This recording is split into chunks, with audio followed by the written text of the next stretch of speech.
अस्सलाम वालेकुम। आप देख रहे हैं समीरा एंटरटेनमेंट टीवी। उम्मीद है आप सब खैरियत से होंगे। नाजरीन, आज का मंजर एक कब्रिस्तान से शुरू होता है। हर तरफ खामोशी है, फिजा में उदासी बसी नमाज जनाजा अदा की जाती है, मिट्टी दी जाती है और दुआ मांगी जाती है। इसी दौरान हवेली में बादशाह बार बार गुलाम को फोन करता है, मगर फोन मुसलसल बजने के बावजूद कोई जवाब नहीं मिलता। परेशान होकर बादशाह खुद गुलाम के क्वार्टर पहुंच जाता है।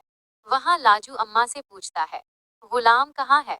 लाजू अम्मा जवाब देती हैं, इसका कोई करीबी इंतकाल कर गया है, वो जनाजा दफनाने कब्रिस्तान गया है।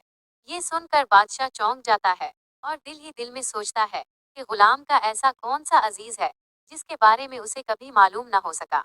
वो फौरन कब्रिस्तान जाने का इरादा करता है कि अचानक जहां दाद का फोन आ जाता है और वो इसे फौरन हवेली वापस आने का हुक्म देता है।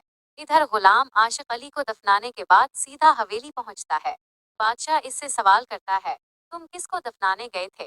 गुलाम हिम्मत करके सच बता देता है, जिनके ऑपरेशन के लिए मैंने आपसे पैसे लिए थे वही शख्स था।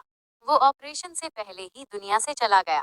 फिर गुलाम मजीद बताता है, इसकी एक बेटी है, इसका नाम सुंदरी है और अब वो मेरे साथ मेरे क्वार्टर में रह रही है। बादशाह पूछता है, इस आदमी का नाम क्या था? गुलाम कहता है, आशिक अली। ये बातें कमरे में बैठी खर्शीद बीबी सुन लेती हैं।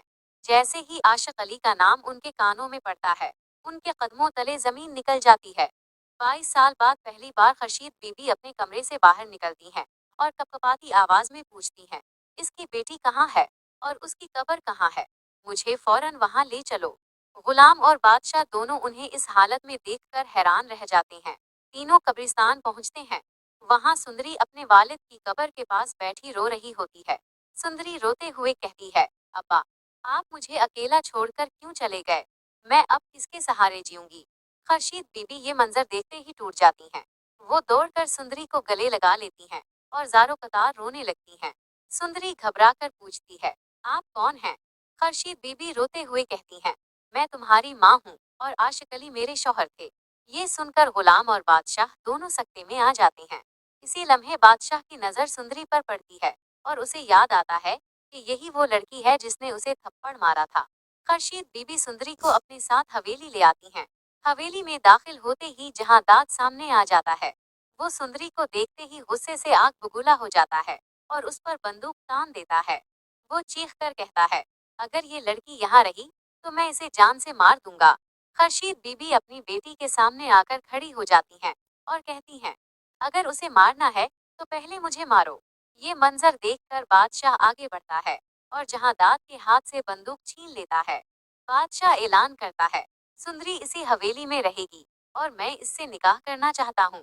जहां दाद गुस्से से कहता है, ये शादी कभी नहीं हो सकती। बादशाह जवाब देता है, अगर तुमने शादी ना करवाई तो मैं जबरदस्ती कर लूंगा। रात के अंधेरे में जहां दाद गुलाम को बुलाकर कहता है, सुंदरी को यहाँ से ले जाओ, अगर उसकी शादी बादशाह से हुई तो मैं उसे कत्ल कर दूंगा।